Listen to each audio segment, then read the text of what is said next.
আবার দ্বিধায় ভারত। ট্রাম্পের নতুন মন্তব্যে মোদী সরকার কূটনৈতিক মাথাব্যথা বেড়েছে। এবার প্রশ্ন উঠেছে, ভারত কি রাশিয়া না যুক্তরাষ্ট্র, কাকে বেছে নেবে?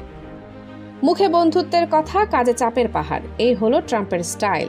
যুক্তরাষ্ট্রের প্রেসিডেন্ট ডোনাল্ড ট্রাম্প একদিকে নরেন্দ্র মোদীকে মহান বন্ধু বলেন, অন্যদিকে ভারতের উপর চাপ বাড়াচ্ছেন একের পর এক সিদ্ধান্তে। চলতি বছরের আগস্টে যুক্তরাষ্ট্র ভারতের রপ্তানি পণ্যে 50% পর্যন্ত শুল্ক বাড়িয়েছে।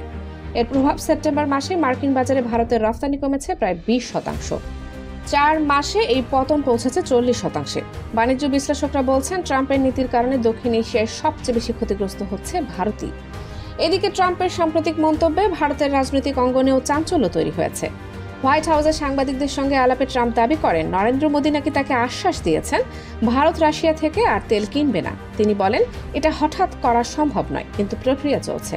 এই মন্তব্যের পরই ভারতে শুরু হয় রাজনৈতিক ঝড়। বিরোধী নেতা রাহুল গান্ধী বলেন, প্রধানমন্ত্রী মোদী ট্রাম্পকে ভয় পাচ্ছেন। ভারতকে নিয়ে ঘোষণা দিচ্ছেন মার্কিন প্রেসিডেন্ট, আর মোদী কিছুই বলছেন না। তবে ভারতের পররাষ্ট্র মন্ত্রণালয় জানিয়েছে, মোদী ও ট্রাম্পের মধ্যে এমন কোনো আলোচনা হয়নি। তবুও ট্রাম্প তার বক্তব্যে অনড়। তিনি আবারও বলেন, ভারত রাশিয়া থেকে তেল কিনবে না।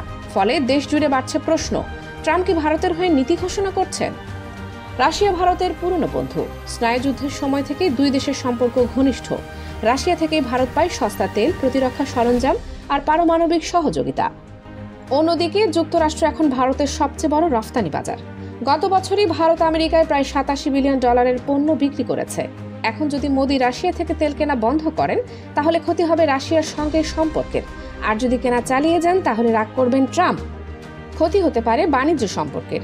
এই দুই চাপের মাঝে ভারত এখন এক কঠিন কূটনৈতিক ফাঁদে। এপ্রিল থেকে আগস্ট পর্যন্ত ভারত রাশিয়া থেকে প্রায় $19 বিলিয়ন তেল কিনেছে, যা গত বছরের তুলনায় 11% কম। অন্যদিকে যুক্তরাষ্ট্র থেকে আমদানি বেড়েছে প্রায় 79%। মানে ভারত আস্তে আস্তে রাশিয়ার বদলে আমেরিকার তেল নিচ্ছে, তবুও ট্রাম্প খুশি নন। অর্থনীতিবিদরা বলছেন, যদি ভারত ট্রাম্পের চাপ মেনে রাশিয়ার তেল কেনা পুরোপুরি বন্ধ করে দেয়, তাহলে তাদের বার্ষিক আমদানি খরচ $4 বিলিয়ন থেকে বেড়ে $6.5 বিলিয়ন পৌঁছবে। অন্যদিকে শুল্ক বাড়ানো চলতে থাকলে ভারতের জিডিপিও কমতে পারে 0.8% পর্যন্ত। আন্তর্জাতিক বিশ্লেষকরা বলছেন, ট্রাম্পের বক্তব্য শুধু ভারতকে বিপাকে ফেলছে না, এটা বৈশ্বিক স্থিতিশীলতার জন্য ঝুঁকিপূর্ণ। কারণ এভাবে জনসমক্ষে অন্য দেশের নীতি নিয়ে মন্তব্য করা কূটনৈতিকভাবে অস্বাভাবিক। সাবেক কূটনীতিক কানওয়াল সিব্বল বলেছেন, ট্রাম্প নিজের মতো করে কথা বলেন, আর সেটাই সবচেয়ে বড় সমস্যা। আর বিশ্লেষক নিরুপমা সুব্রামানিয়ান মনে করেন, ভারত রাশিয়ার সঙ্গে বন্ধুত্ব বজায় রাখবে কিনা সেটা ভারতেরই ঠিক করবে। তাহলে প্রশ্ন এখন একটাই, রাশিয়ার সঙ্গে পুরনো বন্ধুত্ব ধরে রাখবে ভারত, নাকি যুক্তরাষ্ট্রের বাণিজ্যিক চাপে মাথা নত করবে?